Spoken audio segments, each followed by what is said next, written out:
مایکروسافټ ورډ کې یو بل خصوصیت هم شته دی، یوازې سپیلنګ غلطي نه نیسي. که چېرته موږ ګرامر کې هم غلطي کړي دي هغې هم غلطي راته ښیي چې په دې ځای کې څه ګرامر غلطي هم شته. مثال زه دلته لیکم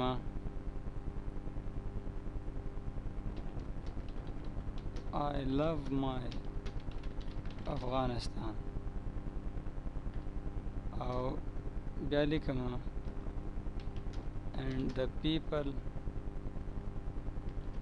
of افغانستان.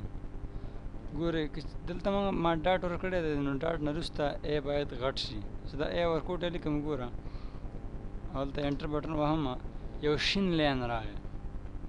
دا سور لین خو ځکه راغی چې دا سپیلنګ غلطي ده. سپیلنګ غلطي ولې ده چې افغانستان یو ناون دی او د ناون اول حرف باید غټ ولیکلی شي، لیکن ورسه غلطي نشته. رایټ کلیک کې افغانستان انتخاب کړي. ګورئ دلته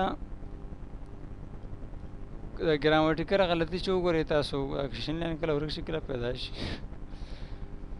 دلته ګرامټیکل غلطي هم دا ده چې صرف دغه ای موږ باید غټ لیکلی وی، خو بیا هم کمپیوټر ستا غلطي نیسي چې یاره دې ځای کې څه غلطي کړې رایټ کلیک وکړه ګوره ای غټ دی. نو کله چې شین لاین راته پوه شئ چې تاسو ګرامر کې څه غلطي کړې ده، او که سور لاین راته نو پوه شئ چې تاسو په سپیلنګ کې څه غلطي کړې ده.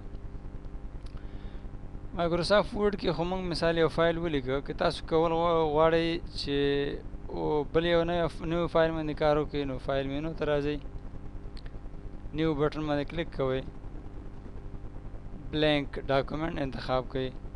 دلته هم بلینک ډاکومنټ ټمپلیټ باندې وروسته خبرې کوو بیا او اوکې بټن کلیک کوو، بل خالی فایل موږ ته راځي. صفحه نه راځي. اکثره ځایانو کې شاګردان دا خبره کوي چې د نیو په ذریعه موږ خالی صفحه راوستلی شو. صفحه نه ده. ګورئ دغه لومړنی فایل دلته دی او دا نوی فایل دلته دی. هغه ډاکومنټ 1 او دا ډاکومنټ 2 دی. هر فایل چې په ورډ کې سیف کېږي هغه د ډاکومنټ په نوم یادېږي. دا خبره هم ضرور یاد لرئ. که څوک درنه پوښتنه وکړي چې ورډ کې چې فایل سیف کېږي په څه نوم یادېږي؟ د ډاکومنټ په نوم. نو دا یو بل ډاکومنټ هغه بل ډاکومنټ ما تاسو ته ویلي و چې ګوره زه ډاکومنټ 1 ته ځم غواړم بلې صفحې ته لاړ شم، کنټرول انټر بټن وهم ګورئ پیج 2 ته راغلم. لاندې وګورئ تاسو پیج 2 لیکلی هماغه ډاکومنټ 1 دی. نو هېڅکله نیو په ذریعه باندې بله صفحه نه راځي. بله صفحه په یو ډاکومنټ کې د زرو نه زیاتې صفحې دي. نو دې لپاره کله چې نیو تاسو کلیک کړئ نو یو خالی فایل درته راځي، بالکل خالی ډاکومنټ. تاسو بیا په هغې کې هم کار کولی شئ. دا زه بندوم. کله چې موږ او تاسو نیو کلیک کړه موږ خو بلینک ډاکومنټ انتخاب کړو. ویب پیج د انټرنیټ صفحې کې کار کول غواړئ، ایمیل کوم میسج لیکل غواړئ، خو دا هر څه خالی دي. دغه بره عنوانونه چې ګورئ دا تیار جوړ شوي دي. یعنې که ته غواړې ته نه غواړې مثال چې یو بلینک ډاکومنټ واخلې او وخت در سره نشته مثال چې هغې کې کار وکړې او ورسې جوړ کړې، ته غواړې چې تیار ریډي میډ تیار جوړ شوي لیټرې وي یا میموز وي هغه راواخلې او په هغه باندې کار وکړې او لږ لږ چینجز پکې وکړې. مثال زه وایم چې میلینګ لیبل وزټ یا دغه یا دا ګورم دلته پریویو ښیي چې هر یو مثلا سره رقم لیټر تاسو په کار وي انولپ یو لفافه جوړی زه اوکې کوم دا ډایرکټ تیارې جوړ دي.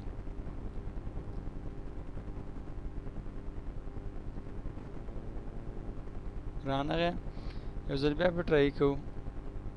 نیو لیټر راځم ورته میلینګ لیبل وزټ ما ته مثلا اوپن کا یا دا ریزمی ما ته اوپن کا زه اوکې کوم.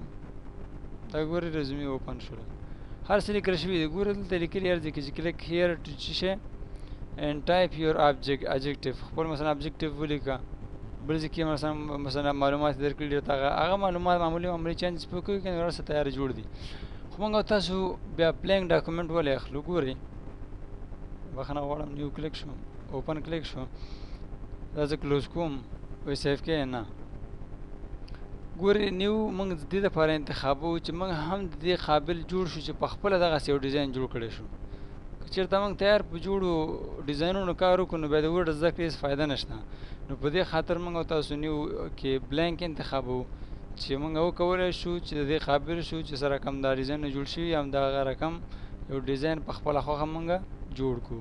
کېدای شي په دې کې داسې ډیزاین نه وي چې هغه بلکل یو هم ستا خوښه نه وي او په ورډ پروګرام نه پوهېږي نو بیا به څه کوې؟ په دې خاطر موږ بلانک ډاکومنټ اخلو چې په خپل وکولای شو یو ښایسته ډاکومنټ جوړ کړی شو. اوکې اوپن په ذریعه څه کار کیږي؟ د اوپن او د کلوز نه ډومبه سیف باندې کار کوو. سیف څه کار کوي؟ یو فایل تاسو لیکئ غواړئ هغه فایل سیف کړئ. مثال زه خپل باره کې څه معلومات لیکم غواړم سیف کړم یا د بل چا په باره کې، یا زه مثلا ما ولیکل my name is Halim from Afghanistan, my country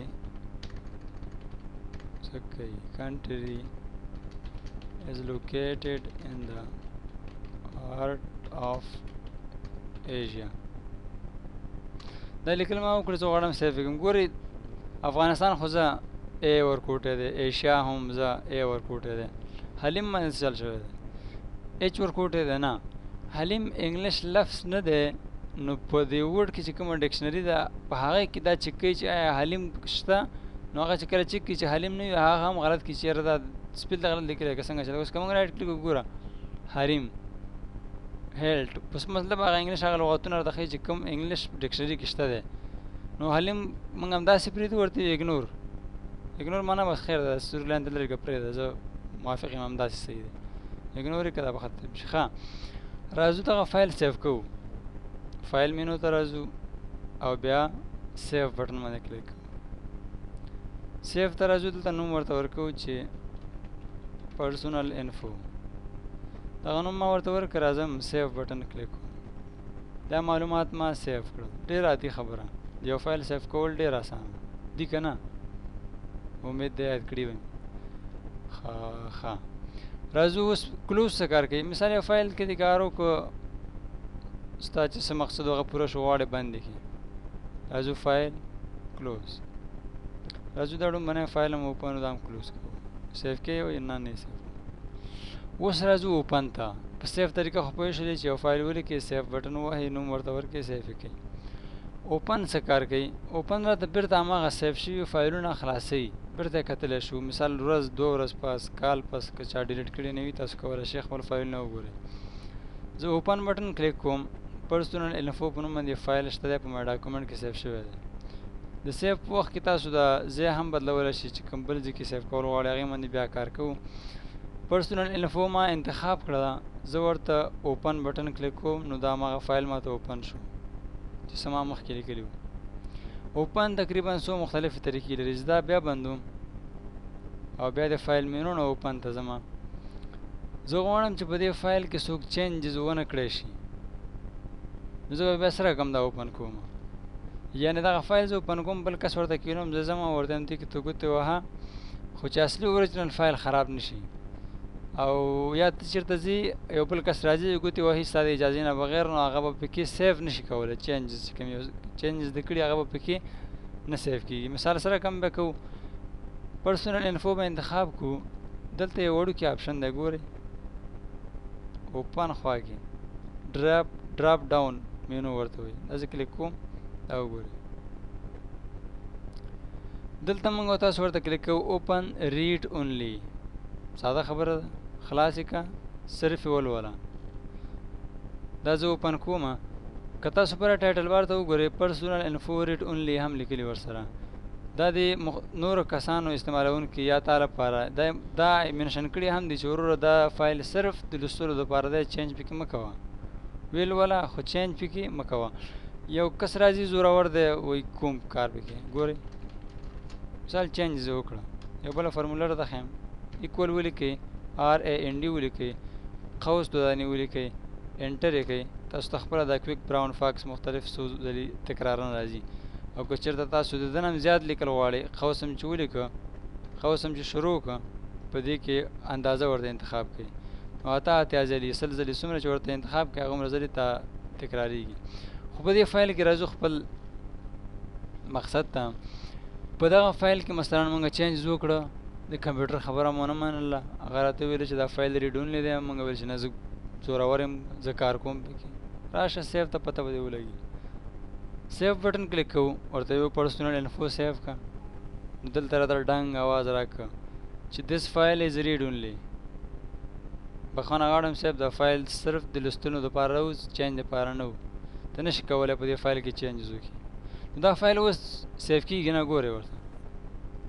او یو کار کېږي که تاسو بل نوم ورته ورکئ، مثال زه ورته ورکوم اسد، نو دغه چینجز به اسد کې وي خو په پرسنل انفو کې به نه وي. ستا اوریجنل فایل کې څوک چینجز نشي کولی. ګوره سیف شو. یو سړی وایي دا خو ما سیف کړم، زه راځم دا بندومه، کلوز، اوپن ته ځم. په اوپن کې چې زه پرسنل انفو اوپن کړم، وګوره هېڅ چینجز پکې نه دي شوي. زوړ دی که نه؟ ګپ خو نه دی، ګپ به لګوو. ښه، اوس که چېرته موږ اسد فایل وګورو، نو په اسد فایل کې به هغه مکمل چینجز وي. دا ګورئ اسد ته راځم، ورته یم اوپن، دا وګورئ چینجز اسد فایل ته راغلي. نو ریډ اونلی دې لپاره پکارېږي چې ستاسو په فایل کې څوک ګوتې ونه وهي، چینجز پکې ونه کړی شي. یو خو ریډ اونلی طریقه. بله طریقه ده اوپن از کاپي. د دې دا مقصد وي چې دغه فایل خلاص کا، خو د دې ما د یو فوټوسټیټ خلاص کا، اصلي اوریجنل فایل مه خلاصوه، کاپي خلاصه کا. یعنې هغه پخوانی پرسنل انفو چې دی هغه کې به هېڅ چینجز نه کېږي، او ته چې کله سیف کړې هغې کې به نه سیف کېږي، بلکل یو نوي فایل کې به سیف کېږي، کاپي به وي د دې. لکه ګورئ عملي کار کوو، ګورو زه دا اوپن کوم او دې کې زه چینجز کوم.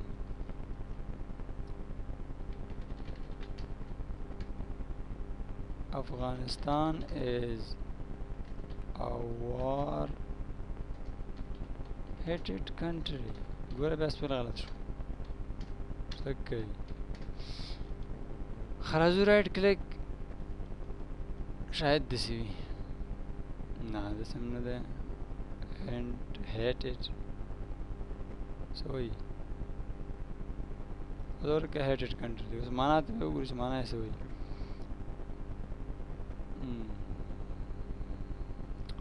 unloved. ښه صحیح ده، ګرامټیکل څه غلطي پکې ده. وار هیټر ګوره دلته وایي چې تاسو باید څه شی ډیش مینس کې ورکړئ، یعنې که ډیش ورکړو نو ګرامر به صحیح شي. راځئ ورکړو چې کمپیوټر خوشحالېږي، موږ هم خوشحاله. دې کې موږ چینجز وکړو، ګوره بره لیکلي م دي کاپي اف پرسنل انفو، یعنې دغه اوریجنل فایل نه دی، دا د پرسنل انفو یوه کاپي ده. زه غواړم دا سیف کوم، سیف بټن مې ووهله، سیف مې کړه. که دا د ځای نه هم کلوز کېږي، هغې ځای هم کلوز کېږي. ما تاسو ته د درس په اول سر کې ویلي وو چې دوه کلوزه لرو، یو فایل بندېږي، یو پروګرام. دا فایل بندوو. اوس چې اوپن ته لاړ شي او پرسنل انفو ګوره، کاپي اف پرسنل انفو یو بل فایل هم خلاص شوی. اوس که چېرته دا خلاصوو، اوپن بټن وهو، ګوره چینجز پکې نشته. ځکه چې موږ کله اوپن کوو نو موږ ورته څه ویلي وو چې اوپن از ا کاپي.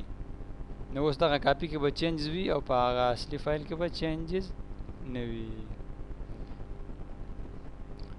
اوپن کې ستاسو په ذهن کې وي چې دا یو ډیسیبل دی، اوپن ان براوزر. دا به څه شوي کله چې موږ او تاسو سیف از ا ویب پیج ته ورسېدلو، بیا په دې باندې کار کوو چې دا څه کار کوي.